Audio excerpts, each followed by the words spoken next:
Mon grand-père nous disait souvent qu'un homme est jugé par les actes qu'il pose, pas par les mots qui sortent de sa bouche. Le jeune président sénégalais, Bassirou Diomaye Faye, vient de prendre une autre décision qui vient chambouler tout ce qu'on a vu durant les derniers 60 ans en Afrique. Diomaye Faye dit non à une tradition qui date à des dizaines et des dizaines d'années. On en parle dans cette vidéo. Stay tuned. Bonjour et bienvenue dans Parlons de Business. Alors ici, on parle de quoi? On parle de business, on parle d'opportunités d'affaires, on parle d'argent et on parle de tout ce qui peut faire grossir ton compte bancaire, même de mindset. Si vous me découvrez dans cette vidéo, mon nom c'est Stéphanie Mbida. J'ai lancé mon premier business à l'âge de 9 ans, passionné par le business et expert dans la multiplication de l'argent. Là. Bon, on va entrer dans le vif du sujet parce que c'est une nouvelle qui réchauffe le cœur, une nouvelle qui m'a été remontée par mon équipe à travers X, ancien Twitter. Histoire d'Afrique écrit ceci. Le président Bassirou Diomaye Faye a surpris tout le monde en annonçant une décision très inhabituelle. Il ne veut plus être accueilli par des autorités militaires et civiles à l'aéroport lors de ses déplacements officiels. En clair, il ne veut plus de cérémonies d'accueil protocolaires de 1. C'est une rupture avec les traditions du passé. Pourquoi cette décision? Le président Faye veut que les choses soient plus simples et plus rapides. Il ne veut pas que des personnes importantes soient mobilisées juste pour l'accueillir à l'aéroport. Il pense que ces personnes ont des choses plus importantes à faire. Je vais me poser ici avant de continuer. Parce que ça relève vraiment de la grandeur d'esprit de cet homme. Vous savez, souvent je vous parle des Sénégalais. Et je me rappelle une fois, j'étais allée au Sénégal où je disais que vraiment, si je n'avais pas épousé l'homme que j'avais épousé, j'allais finir avec un Sénégalais. Maintenant, mes copines sénégalaises m'ont dit, non, tu ne voulais pas finir avec un Sénégalais. Mais ce que je veux dire, c'est que ce peuple est un peuple très humble. Je l'appelle même souvent le peuple le plus humble d'Afrique, ou un des peuples les plus humbles. Au-delà de ça, vous allez vous rendre compte que ceux qui n'ont pas à tout prix été, je ne dirais pas corrompus, c'est trop dire, mais qui n'ont pas à tout prix été vraiment à l'école de l'Occident, à l'école de l'ego, on se comprend, sont des personnes qui ont tendance à plus embrasser leur côté africain. L'Africain est à la base humble. L'Africain n'a pas d'ego. L'ego n'est pas africain. Bien que certains diraient l'ego est humain. L'ego n'est pas à la base africaine. Et donc de voir un président d'un pays comme le Sénégal, n'oublions pas que le Sénégal est l'une des puissances en Afrique de l'Ouest, dire qu'il ne veut pas que des personnes importantes qui peuvent faire autre chose que de se déplacer pour venir l'accueillir. Il ne veut pas que ces personnes se mobilisent pour venir à l'aéroport. Il met l'accent sur la productivité. Parce qu'il comprend que les enjeux sont trop élevés. L'Afrique a un gouffre à fermer. Les temps passés sur le protocole, c'est un temps qu'on ne passe pas à travailler sur nous. Qu'on ne passe pas à avancer les projets, à lancer les grands développements, que ce soit au niveau de l'industrie, au niveau des infrastructures, au niveau de l'entrepreneuriat. Et souvent, même vous allez vous rendre compte que souvent quand ces gens se déplacent pour aller accueillir une autorité, ça peut prendre des heures. Ouais. Entre le temps où la personnalité quitte son bureau, prend la route, et s'il vous plaît même, c'est ça la partie très intéressante. Quand cette personnalité plutôt, elle prend la route, il y a tout ce qui vient avec. Nous sommes tous africains, vous savez très bien de quoi je parle. Ceux qui en tout cas, qui ont eu la chance d'aller en Afrique. Le cortège, on coupe les routes pour aller d'un point A à un point B. On coupe les routes, on ralentit le travail d'autres personnes. Et non seulement ça, une fois que la personnalité arrive à l'aéroport, il y a encore notre protocole et il faut encore rentrer. On recoupe encore les routes. Et souvent, ça va dépendre parce qu'on dit personnalité et personnalité. Moi, franchement, je l'ai dit, je le pense. Les deux personnes pour lesquelles on devrait couper les routes dans nos pays en Afrique, c'est le président et le vice-président. Les autres peuvent avoir leur cortège, mais ils circulent. Parce que vous allez voir que dans certains pays, même, je ne sais même pas, les sommets, il y a même des fonctionnalités où on te donne même la fonctionnalité, tu dis que mais qu'est-ce que la personne fait au juste? Ok, c'est quoi sa fonction? Vous allez voir des cortèges à ne plus en finir. Quand vous demandez c'est qui, on vous donne le nom, vous ne savez même pas de qui il s'agit, mais c'est grave. Donc Bassirou Faye dit non merci. Mais Bassirou Faye dit surtout, mettons l'accent sur la productivité. On a trop de travail. trop de choses à faire pour que tout un cortège des autorités militaires viennent accueillir ma personne. On ne peut qu'apprécier le degré d'humilité. On en a énormément besoin.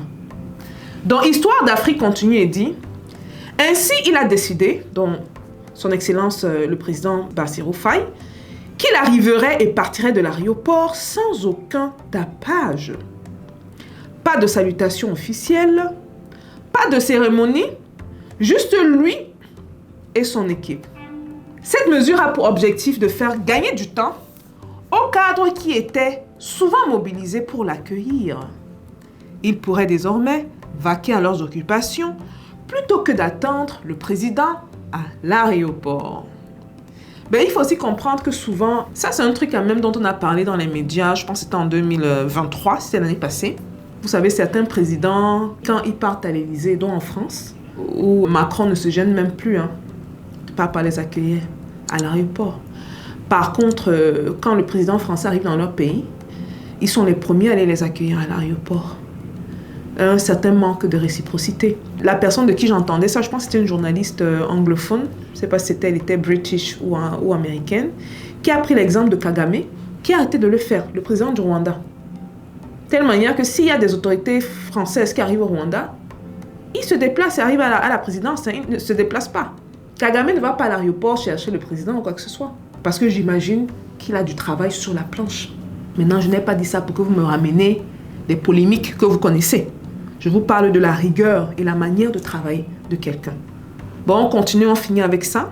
C'est une démarche très moderne et pratique dont le président Faye veut rentrer dans la modernité, mais je pense que ça va au-delà de ça. Parce que tout ce qui est moderne, la plupart des choses qui sont modernes, c'est pas trop ça, on se comprend. Le président Faye montre ainsi qu'il est un leader qui se soucie de l'efficacité et du respect du temps de chacun.